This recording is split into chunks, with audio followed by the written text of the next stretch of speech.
मित्रों नमस्कार। पटना बिहार से मैं विवेक रंजन सोनभद्र अपने YouTube चैनल शेयर बाजार पर आपका स्वागत करता हूँ।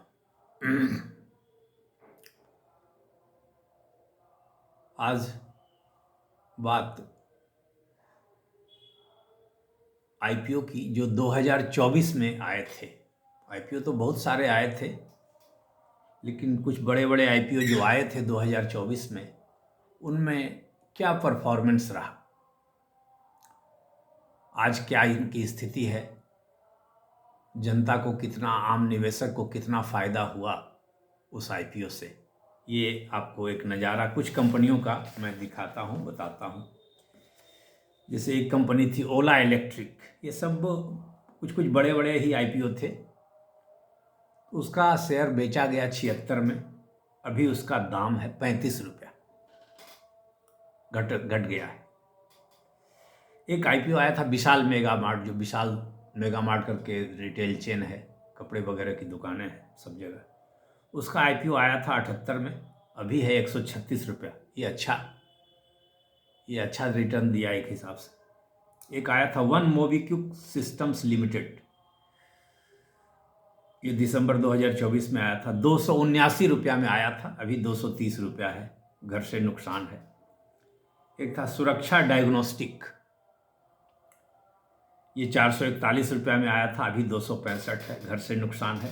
ये सारे IPO अधिकांश जो थे दिसंबर नवंबर में आए थे पिछले साल। एक दो लास्ट में मैं जो बताऊंगा, कुछ अक्टूबर में भी आए थे। तो वही अक्टूबर से दिसंबर के बीच ये सब आए थे। अभी जो बोल रहा हूं मैं दिसंबर वाले ये सब हैं। NTPC ग्रीन एनर्जी, ये सरकारी कंपनी NTPC की ग्रीन एनर्जी वाली कंपनी है, मानो सोलर विंड पावर आदि वाली। ये 108 रुपये में शेयर इन्होंने बेचा था, अभी इसका दाम है 95 रुपया, मतलब नुकसान में है। IPO में भी निवेशकों को नुकसान है। निवेशकों कहाँ, खुदरा निवेशकों को नुकसान है, प्रोमोटर को कहाँ नुकसान है? उन लोगों ने तो ज़्यादा पैसे में माल बेचकर चल दिया। एक आया था नीवा बुपा हेल्थ इंश्योरेंस, वो 74 रुपये में आया था, आज 75 रुपये के आसपास है, बात बराबर है, कोई फ़ायदा नहीं हुआ। स्विगी, ये जो फूड डिलीवरी वाली जो कंपनी है, और इंस्टामार्ट जो क्विक कॉमर्स वाली जो कंपनी है इंस्टामार्ट, उसके मालिक स्विगी लिमिटेड, मैंने स्विगी नाम है कंपनी का, ये फूड डिलीवरी करती है और इसी की एक ब्रांच है, आर्म है, इकाई है इंस्टामार्ट, जो क्विक कॉमर्स डिलीवरी करती है। ये आया था 390 में, अभी 395 है, तो 5 रुपये का फ़ायदा है। एक साल में क्या फ़ायदा, 5 रुपये कोई फ़ायदा नहीं। एक्मे सोलर 289 में आया था, अभी 235 है, नुकसान है। सेगिलिटी इंडिया लिमिटेड 30 में आया था, अभी 52 रुपये है, अच्छा फ़ायदा है। एफकॉन्स इंफ्रास्ट्रक्चर लिमिटेड नवंबर 2024 में आया था 463 रुपये में, अभी 385 रुपया है, नुकसान है। गोदावरी बायो रिफाइनरीज लिमिटेड 352 रुपये में शेयर बेचा गया था, अभी 279 रुपये है। वारी एनर्जीज लिमिटेड, ये एक बड़ी IPO आई थी, तो और इसमें अच्छा खासा फ़ायदा भी है, लगभग दुगने का फ़ायदा है, 1503 रुपया, अभी 2984 रुपया है। एक बड़ी आई थी हुंडई जो कार देखते हैं, क्रेटा कार, हुंडई सेंट्रो जो पहले हुआ करती थी, अभी औरा है, और कौन कौन है, वेन्यू है, और कई सारे कार हैं।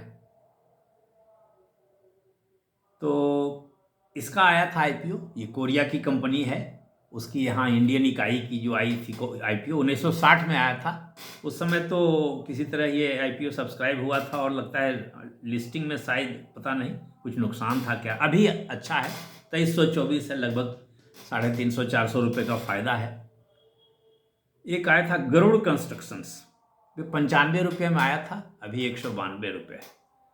तो ये सब IPO आए थे, तो समझ लीजिए किसी में फ़ायदा है, किसी में नुकसान है। मतलब कि IPO में लोग शेयर बेच रहे हैं, और जो शेयर बेचने वाले हैं वो सब अपना फ़ायदा कमा रहे हैं। ये गिरते बाजार में भी 2024 में बाजार गिर ही रहा है, अभी भी गिर ही रहा है, बढ़ता है, गिर के बराबर ही हो जाता है। तो इन लोगों ने, IPO वालों ने अपना पैसा कमा लिया। अब खुदरा निवेशक या तो डायरेक्ट इन्वेस्टमेंट करके या इनडायरेक्ट इन्वेस्टमेंट करके। अब कौन नुकसान में है और कौन फायदे में है कहना मुश्किल है, लेकिन मोटा मोटी लगता है अधिकांश कंपनियों में नुकसान ही है। और ये ट्रेंड भी है पिछले 2-3 सालों में कि जो शेयर जो आईपीओ के माध्यम से आ रहे हैं वो कंपनी के पास फ्रेश इशू ऑफ शेयर्स नहीं है, कंपनी के पास नहीं जा रहे हैं। वो ज़्यादातर शेयर जो आईपीओ के थ्रू बेचे जा रहे हैं वो जो पुराने प्रमोटर हैं, पुराने शेयर होल्डर हैं, वही लोग अपना शेयर बेच रहे हैं, ऊंचे दाम में बेच रहे हैं, उन्हीं की कमाई हो रही है। 1 रुपये का फेस वैल्यू का शेयर रहता है, 10 रुपये फेस वैल्यू का शेयर रहता है, 2 रुपये फेस वैल्यू का शेयर रहता है। किसी का दाम 100 है, किसी का दाम 500 है, किसी का दाम 300 है, किसी का दाम 1500 है, किसी का दाम 1100 है। तो बताइए फेस वैल्यू 10 रुपये और दाम कितना, तो 1900, 1500, 1600। तो अब उस पर डिविडेंड क्या मिलेगा?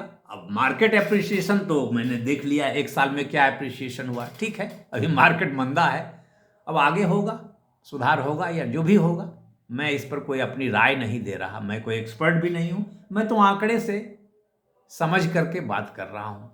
तो आईपीओ में भी सतर्कता से लगाने की ज़रूरत है, क्योंकि पिछले 3 साल में जो आईपीओ आए हैं उसमें एक इंटरेस्टिंग आंकड़ा ये है कि मेन बोर्ड आईपीओ जो हैं, जो बड़े आईपीओ जिसको कहते हैं, उसमें फ्रेश, जैसे 2023 में 57 मेन बोर्ड आईपीओ आए, उसमें फ्रेश कैपिटल 20,663 करोड़ था के शेयर बेचे गए, और जो ऑफर फॉर सेल थे, जो एग्जिस्टिंग शेयर होल्डर ने बेचा वो 28,773 करोड़ के थे।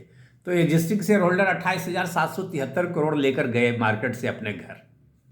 2024 में 64,499 करोड़ का जो शेयर बेचा गया आईपीओ के थ्रू वो फ्रेश इशू था, फ्रेश इशू ऑफ शेयर्स, माने कंपनी को पैसे मिले, नए शेयर इशू किए, लेकिन उसकी तुलना में 95,285 करोड़ रुपए लेकर के प्रमोटर या पुराने शेयर होल्डर चले गए घर। इस साल क्या हुआ, 64,406 करोड़ जो पैसे आए आईपीओ के थ्रू, जो शेयर आए, उस मूल्य के फ्रेश इशू ऑफ शेयर्स थे, और 1,11,495 करोड़ के शेयर जो है मार्केट में जो बेचे गए वो पुराने शेयर होल्डर ने बेचा, पुराने एग्जिस्टिंग शेयर होल्डर ने बेचा, जैसे लेंसकार्ट में बेचा, ग्रो में बेचा, टाटा कैपिटल में बेचा, एलजी इलेक्ट्रॉनिक में बेचा, इस साल वाले बात है। तो प्रोमोटर और एग्जिस्टिंग शेयर होल्डर मालोमाल हो रहे हैं, खुदरा निवेशक हो रहे हैं कि नहीं हो रहे हैं तो आप ही जानते होंगे। और मैं ज़्यादा इसमें जानता नहीं, क्योंकि मैं आईपीओ में लगाता बहुत कम ही हूँ। एक आईपीओ मैंने भी लगाया था, मेरे परिवार के एक व्यक्ति ने लगाया था, तो उनको एलजी इलेक्ट्रॉनिक्स का कुछ शेयर मिला था, तो उसमें उनकी कुछ कमाई हुई, और तो कोई खास किसी में कोई कमाई नहीं हुई, मिलती ही नहीं है। तो ये शेयर होल्डर लोग, और लगाता भी कम हूँ मैं, तो ये शेयर होल्डर, पुराने शेयर होल्डर ऊंचे ऊंचे दाम में शेयर बेचकर जा रहे हैं। जैसे लेंसकार्ट में देखा आपने, 402 रुपया में शेयर बिका। 6 महीने पहले उसके प्रमोटर जो है 52 रुपये में शेयर खरीदे थे बैंक से लोन लेकर के, और 402 रुपये में उनकी वैल्यूएशन हो गई। अब उन्होंने एग्जिट किया या नहीं किया, मुझे शायद उन्होंने भी थोड़ा एग्जिट किया है, या पता नहीं, उन्होंने एग्जिट नहीं किया, दूसरे शेयर होल्डर ने एग्जिट किया। तो ये है स्थिति।